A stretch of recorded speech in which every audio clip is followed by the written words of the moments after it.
Hey everybody, welcome to Pick Army Week 12, the Monday recap show. My name is John, this is Eric. Let's dive into the Army and see what happened this week. Looks like we went 1-3. Eric, you want to tell us what happened there, bud? Yeah, 1-3 with Seattle tonight. Too many road favorites. We went 0-3 on our road favorites, 1-1 with the Bills, who were a home favorite. And frankly, if it wasn't for the fact that Anthony Lynn is a completely incompetent head coach, the Bills may not have gotten that cover there. So I must admit, one of the confusing things about, for me, the Army's moves this year has been their complete allergy to underdogs. I think we've had one or maybe two all year. That being said, we're on Seattle tonight, so hopefully we can finish strong. Awesome, man. We're definitely a lot heavy on road favorites here. Yeah, just going through the picks. Kansas City -3.5. That hook had me worried. It was a lucky cover. Kansas City scored 17 points in the first quarter. So you can make an argument KC was the right play. That being said, these teams are comparable.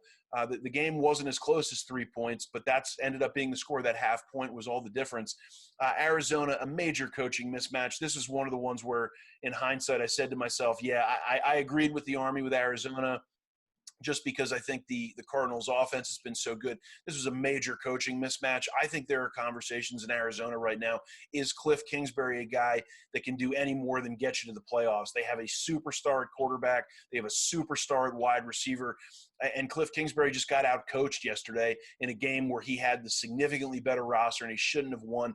Case in point, and I know that this is quite literally Monday morning quarterbacking here on a rainy Monday morning in Philadelphia, but not kicking the field goal and getting a halftime lead, going for a touchdown in a really low-scoring game where points are at a premium. That's arrogance. That's stupidity.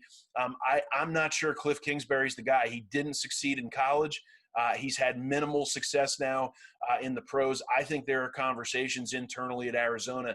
Is this our guy going forward? And then finally, John, what the heck happened to the Raiders, man? That knocked off the Saints, knocked off the Chiefs at Arrowhead, then go to the Falcons and get absolutely blown out. Boy, I didn't see that one coming. I was in big agreement with the Army on the Raiders, and they got absolutely smoked. Yeah, the Falcons really showed up. I was really surprised. I tuned into that game at halftime, and seeing the point spread at halftime, I was shocked at how good the Raiders had been playing.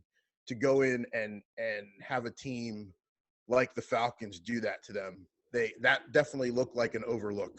That looked like kind of like a trap game. Hey, this is a garbage team.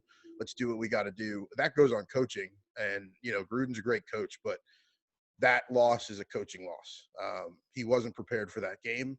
I mean, Ridley had a fantastic game. He's a known threat, so I don't know how you don't prepare for that. But that was definitely a tough loss for the Raiders, and it hurts their playoff picture a little bit because this should have been a win for them. Some pundits I really trust had John Gruden as the leader in the clubhouse right now to win Coach of the Year, and the Raiders were cruising toward a playoff berth. And let me tell you, if they had shown up and played a good game, that was a team nobody would have wanted to see in January. They were red hot. Now, I think their playoff chances plummet. I think Gruden is, needless to say, out for Coach of the Year.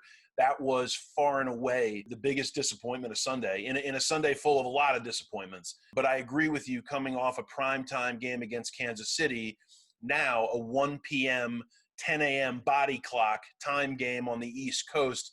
The Raiders got caught flat-footed, understandably so, to a degree when it comes, again, to the situational factors. But coming in, I was a believer, and boy, I'm not now. Selling my Raiders stock, needless to say. Yeah, unfortunately, I think a lot of people are. Eric, how'd you do? Red hot garbage is the only way to describe my card this past week, John. Not good at all. A few things I got right, and this won't take long. I said the Browns were in no position to be laying 6.5 points on the road. I didn't care who the opponent was, and Jacksonville actually almost tied it as the seconds waned in that particular game in Jacksonville. So I got that one right. I have been on this now since maybe week 3 or 4 of this season, saying the Jets are going to go winless this year. They are the worst roster I've ever seen, an incompetent head coach. By the way, how is Adam Gase still a head coach in the NFL after Dan Quinn, Bill O'Brien, and now Matt Patricia are all out the door? That one is a stunner. for me. But the Jets are historically bad. I think Adam Gase just might be a really nice guy, and they just like him. I don't think there's anything else about it. His performance on the field when he was the head coach of Dolphins, terrible. Performance on the field with the Jets, terrible. He must have a great personality or something like that, because that's the only reason he's being held on. According to reports, he doesn't. He's actually a complete jerk and really difficult to get along with. That's actually been his MO forever. I think what it is the Jets want, it's a real statement to fire your head coach in the middle of a season. I don't like doing that. I think there are certain instances where it's necessary. In fact, the only guy that I would have gotten rid of was Dan Quinn. I just don't think he ever got over that Super Bowl loss to the Patriots. The guy can't close out games, and it was time. I would not have fired Bill O'Brien. I would not have fired Matt Patricia, and I would have kept Adam Gase. I think it speaks positively of your organization that you let your coach finish out the year, make the clean break the Monday after the final Sunday games, and then move on as an organization, as opposed to being in free fall. I think it really it hurts morale going into the following season that's a possibility. But anyway, as far as my absolute trash card, I did continue to fade the Jets with the Dolphins.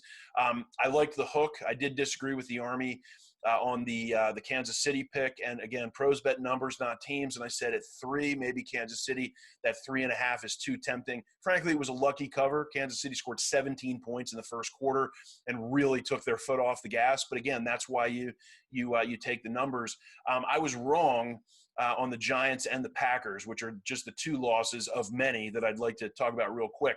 If I had told you going into the fourth quarter that the Cincinnati Bengals would have 107 yards of total offense, you would have had no problem laying the 6 points with the Giants. Daniel Jones got hurt, which I realize I still don't understand how the Giants didn't cover that spread. I maintain they were absolutely the right play. Some pretty smart people, including RJ Bell at pregame.com and some other, very notable sharps did have the Bengals and the points. So I got a tip of the hat to them, but I maintain the Giants were the right side. And then I also originally took the points with the Bears, although I think the Packers are for real. I've been a little hesitant to name them as a team that could actually win the Super Bowl, and I take that back now. This was against a Mitch Trubisky quarterbacked Chicago Bears team, so let's put it in perspective. But boy, did they look good. They won by 16, but the game wasn't even that close. I think the Packers are now a legit Super Bowl contender. I wouldn't have necessarily said that 1 or 2 weeks ago. They look great. One concern, they're really, really heavy on the passing game. And in January, that can be problematic. That being said, as it stands now, the NFC Championship game would be played in New Orleans indoors. That favors the Packers a lot. So that was those were the games that I really learned a little something from. And in addition, one other thing, the Titans, boy, did they look good. Derrick Henry, when he's going, he's unstoppable. A quick preview for next week, I can pretty much guarantee that Tennessee -4 hosting Cleveland will be one of my best bets of the week. I don't see how you can back Cleveland pretty much at all. And boy, does Tennessee look good. And so that I don't expect that spread to stay at 4. I think that'll close probably closer to 6, 6.5. So if you like the Titans as much as I do, hop on them now early this week. Pick Army lets you form mini betting syndicates online using your friends. What is your buddy in LA, your pal in Seattle, your cousin in Chicago, etc.? What do they all think? It allows them to enter their intel for the given week.